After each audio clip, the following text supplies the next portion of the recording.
The woodland caribou, Rangifer tyrannus caribou, is an iconic symbol of Canada's wilderness, even gracing the side of the Canadian quarter. Close relatives of the Arctic tundra's barren caribou, these majestic creatures inhabit the boreal forest of northern Canada, including northern Alberta.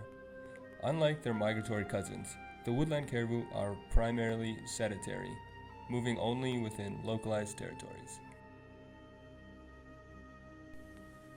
These large ungulates heavily rely on lichens for sustenance, especially during the harsh Canadian winter months. The caribou have a long gestation period ranging from 200 to 240 days, after which only a single calf is born in the spring. A newborn calf depends on its mother's milk for 6 months and reach independence at 2 years old. Unlike other caribou species that form large herds, the woodland caribou prefers smaller groups spreading out over vast territories. Once abundant, the woodland caribou populations have been dwindling at an alarming rate. The gray wolf, Canis lupus occidentalis, one of northern Alberta's most formidable predators, plays a significant role in this changing ecosystem. Male wolves can grow up to 2 meters in length and weigh as much as 100 pounds, while females are typically 20% smaller. With their keen sense of smell, acute hearing, and impressive stamina, wolves are feared by most creatures that share their habitat. The diet of the gray wolf in this region includes deer, elk, moose, and bison. However, in recent years, the boreal woodland caribou have become a growing part of their prey list. For thousands of years, the caribou coexisted with predators like the wolf, but now, something has drastically shifted. Over 1/3 of the world's oil reserves are located in Western Canada, much of it right in the heart of the boreal caribou's habitat.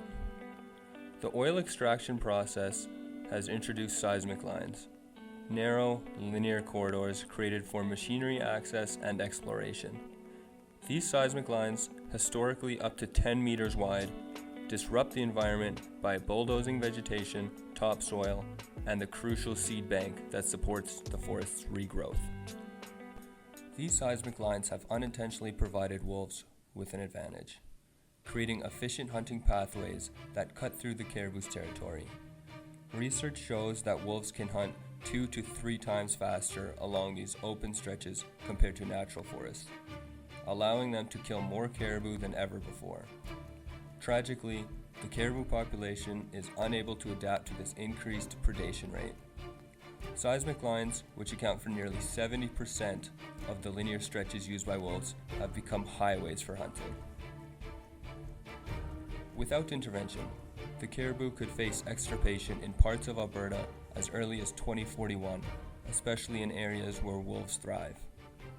Although wolf management strategies have been implemented, they require continuous human involvement and are not long-term solutions. The cascading effects of oil and gas exploration are clear. Habitat fragmentation leads to increased predation on the woodland caribou. So what are the solutions? One tactic has been to remove wolves.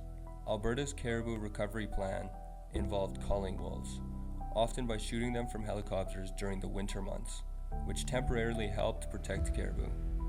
Another method, using strychnine poison, has raised concerns due to the potential unintended damage to other species.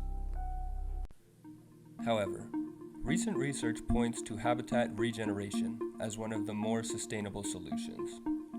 Regenerating seismic lines through reseeding, tree planting, and felling logs can restore the natural landscape. Studies have shown that if vegetation on seismic lines grow taller than 1 meter, wolves' travel time increases, reducing their hunting efficiency.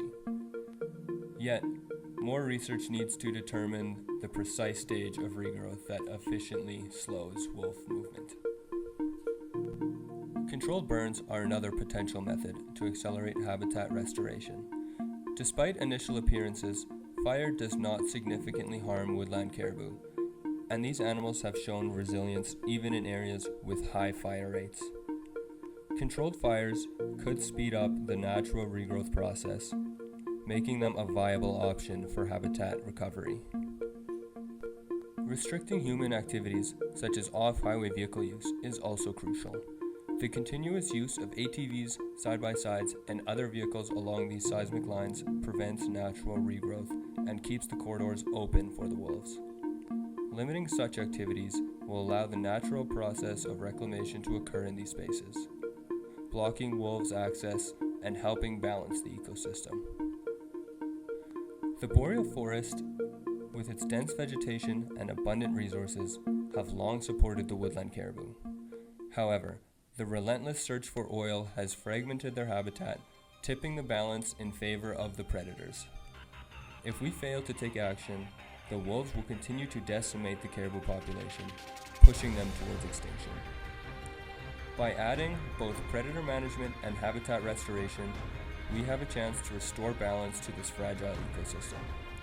But time is running out, and without decisive action, we may lose one of Canada's most treasured species forever.